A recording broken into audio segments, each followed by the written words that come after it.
Just very briefly, I think that the Epstein files have now been mentioned upwards of 20 times during the course of this markup today, when what we're focusing on is whether we need to adopt a law to prevent men from participating in women's athletics. One person even made the accusation that there is this whole slew of powerful men who have been covering for Jeffrey Epstein and their abusers. Well, you want to know who actually ran cover for Epstein, who actually covered for the abuser? Do you want to know who actually protected Jeffrey Epstein?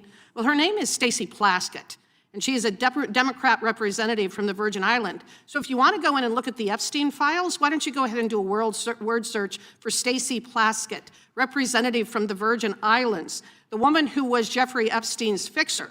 So if you want to talk about powerful men covering for Epstein, I think Stacey Plaskett has something as well to answer for being Jeffrey Epstein's fixer. So I would start on that side of the aisle to determine what kind of work she was doing for Mr. Epstein, because we know that she was his fixer, and her name is in the Epstein files repeatedly. So I think that what we really need to focus on here is the bill at hand, which is whether men should be allowed to compete in women's sports. I think this may look like a heated policy argument, but it's actually a struggle over how Congress sets its priorities. What's really being tested here is whether emotionally loaded allegations can override structured lawmaking and procedural focus. This raises broader questions about how oversight bodies maintain discipline when debates become symbolic rather than substantive. In this video, we'll break down how a single confrontation reveals deeper tensions between accountability, legislative purpose, and political distraction. Thank you, Mr. Chair. I want to support my colleague's amendment. I want to actually also support my colleague from North Carolina, her amendment as well, and I associate myself with both of their remarks. Both of you from Vermont and North Carolina. Yeah, okay. Yeah, well, let's talk about privacy and protection and safety. For the record, I do want to protect our athletes. I want to protect our boy athletes. I want to protect our girl athletes. I want to protect our girls. The president of the NCAA, and I know this was shared earlier, did tell Congress that there are less than 10, and not all of them are transgender women. There are less than 10 of the more than 500,000 NCAA athletes that this bill and these kinds of bills would be targeting. That is a small number. That is a small number to be using up so much of this committee's time when there are legitimate issues that are actually impacting someone's livelihood and their ability to be alive and to live safely. If we are going to talk about keeping predators out of our sports, I mean, the biggest predator is the NCAA mafia that is so focused on the bodies of our athletes and making revenue, getting more and more money. Scholarship's not a priority, their mental health isn't a priority, their physical health isn't a priority. Why don't we talk about how to rein that entity in? But we don't. We don't. Why don't we talk about, yes, the pedophiles who have preyed on our young athletes, our boy athletes and our girl athletes? Larry Nassar was a name that was brought up. Where is the horror and outrage and shock over what that individual did?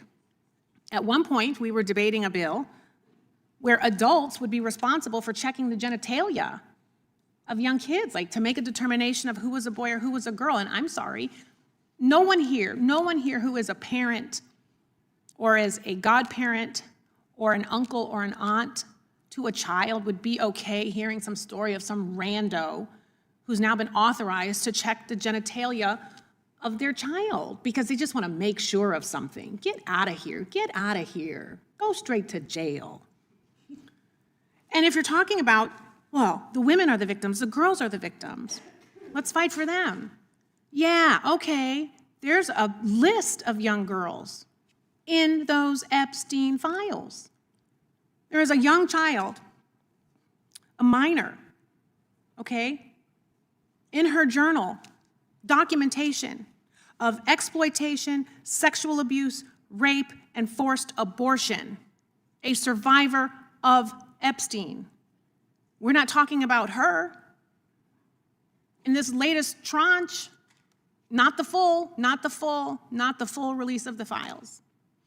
an 11 or 12 or 13-year-old girl, naked, tied up, spread with her legs open, on a man's knee, being burned with a magnifying glass. No one is sharing any outrage over that. I see your face. Exactly. That was my face too. Disgusting, egregious, horrific, a child.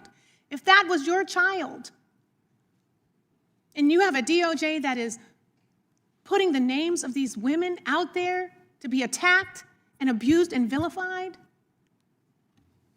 and no one has any outrage, but you're going to go up in arms and have all this drama about a transgender person.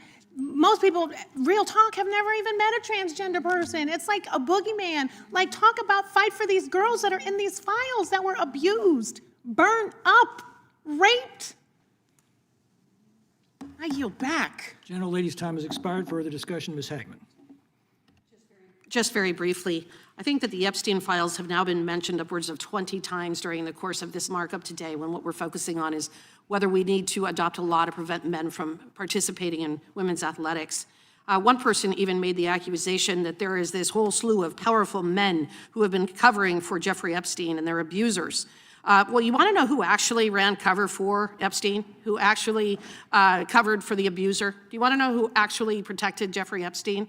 Well, her name is Stacey Plaskett, and she is a Democrat representative from the Virgin Islands. So if you want to go in and look at the Epstein files, why don't you go ahead and do a word search for Stacey Plaskett, representative from the Virgin Islands, the woman who was Jeffrey Epstein's fixer.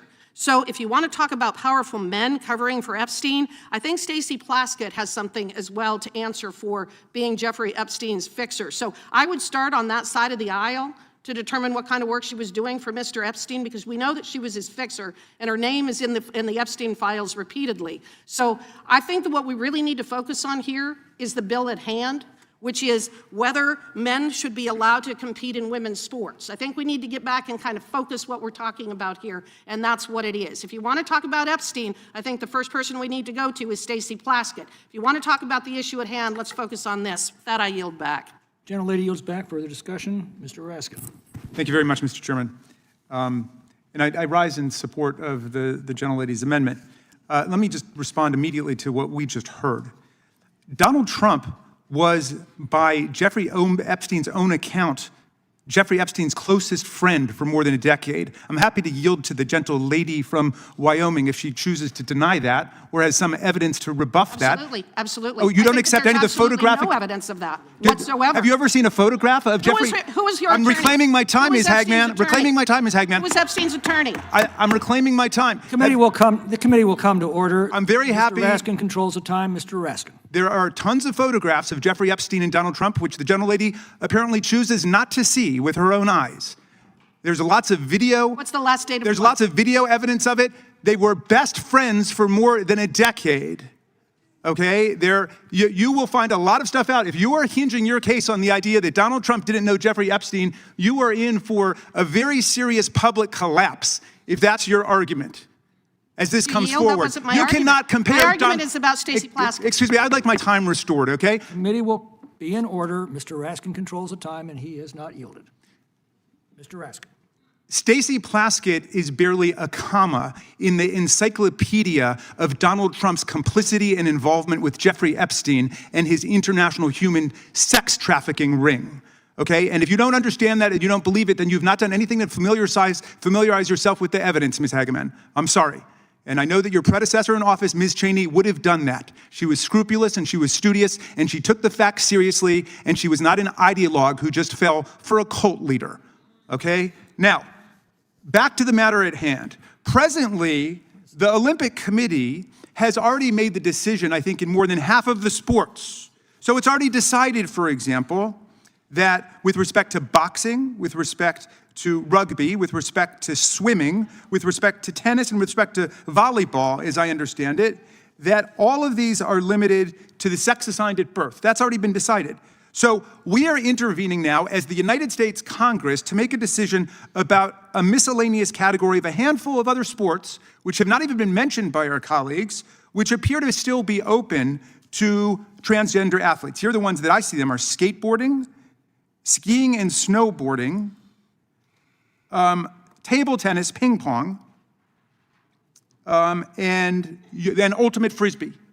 Now, perhaps someone over there can explain why, when American citizens are being shot in the face by federal agents, and the entire heartland of the country is in an uproar because of Donald Trump's private paramilitary army that nobody on the other side seems to want to talk about, we should be talking about whether or not transgender girls or women should be able to participate in ultimate frisbee competitions. Because that's really what we're talking about today. But they sure would much rather be talking about that than anything else. They don't want to talk about what's really in the Epstein files. I'm surprised, I'm stunned, I'm astonished, I'm flabbergasted by Ms. Hageman, who seems to go way beyond anything else I've heard from other Republicans. She seems to be in open denial that Donald Trump and Melania Trump had anything to do with Jeffrey Epstein. That's astonishing to me. I think she's setting herself for a huge public relations fall by going that far. Oh, here's some photographs, Ms. Hageman. How do you see about those? Do you think those are created by artificial intelligence? You got any problem with any of those pictures of your hero with Jeffrey Epstein, his closest friend for more than a decade? Thank you for bringing forth the photographic evidence. Keep that up for a while. Apparently some people haven't seen those pictures. They're very happy to talk about Stacey Plaskett, the non-voting delegate from the Virgin Islands, or Bill Clinton. And anybody who was involved in any crime should be punished for it, whether they're Democrat, Republican, Independent. I'll say it right now. Will Ms. Hageman, the very distinguished gentle lady from Wyoming, say that? Will she say that Republicans should be punished for their crimes if they were complicit in a billion-dollar international child sex trafficking ring? I don't think so. I don't think she'll say it, not if it's Donald Trump. It's all about Donald Trump following him off into a path of oblivion. I yield back. Gentleman's time has expired. Is there further discussion? Mr. Moore. I yield to the gentlelady from Wyoming. Just very briefly, it clearly hit a nerve, didn't I, Mr. Raskin? Oh, very much so, because you don't tell the truth. It's very obvious. And that hits a huge I nerve. think that it's very obvious. Ms. I think Hageman, it's I'll very interrupt her the obvious. same number of times she interrupted me, Mr. Chairman. Controls the time and is not yielded. Mr. Chairman, hold on. The ranking member just accused the gentlelady of lying. And I don't... Never use that word. Never use that word. Didn't he say about not telling the truth? The committee will be in order. Mr. That was the standard established earlier today, Mr. Roy. You weren't here. The committee will be in order. Does Mr. Roy make a point of order? May I inquire as to whether the gentleman with the ranking member accused the gentlelady of not telling the truth? I heard something to that effect that I might have misheard. If the gentlelady was denying that Donald Trump knew Jeffrey Epstein, that would not be a truth that I could endorse in the world of objective reality. This is my time. I never made that claim. I'll yield back for now, never Mr. made Chairman. Everybody calm down here, okay? The committee will be in order. I would remind members to direct their comments to the chair. The gentleman will continue in order. Oh, pardon me, gentlelady will continue in order. Thank you. The point of this is that nobody has made that claim, yet in order to try to deflect attention from the fact that Stacey Plaskett was Jeffrey Epstein's fixer, the ranking member has become hysterical over the fact that there are published photographs of Donald Trump with Jeffrey Epstein. Nobody on this side has ever claimed otherwise or that they did not know each other. They absolutely did. But Donald Trump was not the attorney or the fixer for Jeffrey Epstein. Stacey Plaskett was. So the point that I am making is when you have accusations being made by the other side about powerful men covering up for Jeffrey Epstein, I think the very first person you need to look to is Stacey Plaskett, a powerful woman via New York and the Virgin Islands. That was the point. That doesn't have anything to do with Donald Trump. That has to do with whether Stacey Plaskett is associated with Jeffrey Epstein, and she clearly is, as is shown by the records. So if you are concerned about powerful people covering up for Jeffrey Epstein, perhaps you need to visit with Stacey Plaskett first. That was the point, Mr. Raskin, and I don't think there's anything further to say. I yield back. I yield back, Mr. Chairman. Gentleman yields back. The moment the room changed was not marked by a gavel or by a formal ruling from the chair. It was marked by escalation, a sharp turn in tone. A hearing that was supposed to focus on a narrow legislative question suddenly spiraled into something far larger, far more revealing. Accusations flew across the dais. Names were invoked with force, voices overlapped. And what unfolded was not just a policy disagreement, but a raw display of how power, accountability, and truth collide inside the halls of Congress. Representative Hageman tried to pull the committee back to what she described as the bill at hand, arguing that references to the Epstein files were a distraction from the stated purpose of the markup. Her words were firm, controlled, and strategic. She named Representative Stacey Plaskett directly, asserting that Plaskett played a central role around Epstein, and insisting that this fact, not broader political figures, deserved scrutiny. It was an attempt to redirect the narrative, to narrow responsibility, and to contain the scope of outrage. Then came the response from Representative Jamie Raskin, and with it, the temperature of the room rose instantly. Raskin did not accept the framing. He rejected the idea that Epstein could be discussed in isolation from Donald Trump. He invoked photographs, videos, public records, and long documented associations.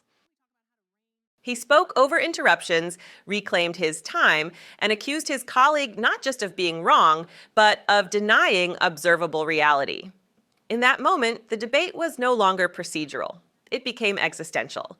What this clash revealed was not simply disagreement over facts. It exposed a deeper fracture in how accountability itself is understood. One side argued that the conversation should remain confined, disciplined, and selective. The other argued that truth does not obey boundaries set for political convenience. That when names appear in public records, they demand explanation, no matter how uncomfortable that explanation may be. This is how power defends itself. Not always by denying facts outright, but by narrowing the frame, by insisting that certain questions are out of order, by declaring some connections relevant and others off limits. And when that strategy fails, by shifting blame sideways instead of upward. The exchange also revealed something else: how quickly moral language is deployed when it serves political positioning, and how quickly it disappears when it threatens political allies. Both sides claimed to be standing for fairness. Both claimed to be defending integrity. But neither side was willing to concede ground where it would cost them influence. Raskin's invocation of Donald Trump's proximity to Epstein was not subtle. It was deliberate. He framed it as established fact supported by visual evidence, and he warned that denying it would lead to public reckoning. Hageman pushed back just as forcefully, arguing that proximity alone does not equal responsibility, and that the role of a fixer matters more than a social connection. Around and around it went, not toward resolution, but toward entrenchment. And this is the real lesson of the moment. Congress is not just a place where laws are debated. It is a stage where narratives are constructed in real time, where silence can be as powerful as speech, where outrage can be selective and focus can be weaponized. What matters is not only what is said, but what is avoided, what is minimized, and what is redirected. Notice how often the chair had to call the committee to order. Notice how frequently time had to be reclaimed. These are not signs of healthy deliberation. They are symptoms of a system under strain, where the search for truth is competing with the instinct for self-preservation. When Raskin challenged his colleagues to say that anyone involved in wrongdoing should face consequences, regardless of party, the silence that followed spoke volumes. Accountability is easy to demand in theory. It is far harder to apply consistently, especially when it reaches into the highest levels of power. This hearing was not really about sports policy. It was not even primarily about Epstein. It was about who gets to define reality in the public square. About whether evidence is confronted or explained away. About whether political loyalty outweighs moral clarity. And for the American public watching, this is the most important takeaway. Democracy does not erode all at once. It erodes in moments like this, when truth becomes negotiable, when outrage is rationed, and when accountability is filtered through partisan allegiance. The shouting will fade, the clips will circulate, the headlines will move on, but the pattern remains: power protecting itself, leaders talking past one another, and a system struggling to reconcile justice with politics. The question is not which side won the argument. The question is whether the system is capable of confronting uncomfortable facts without collapsing into denial or deflection. whether Congress can still serve as a forum for truth, or whether it has become just another battlefield for narrative control. That is why moments like this matter, not because of the names mentioned, but because of what they reveal about leadership, courage, and responsibility. In a republic, truth is not owned by any party. And when it is treated that way, the damage reaches far beyond any single hearing. If you believe these moments deserve careful scrutiny, not slogans or spin, support our work. Subscribe to Liberty Report USA.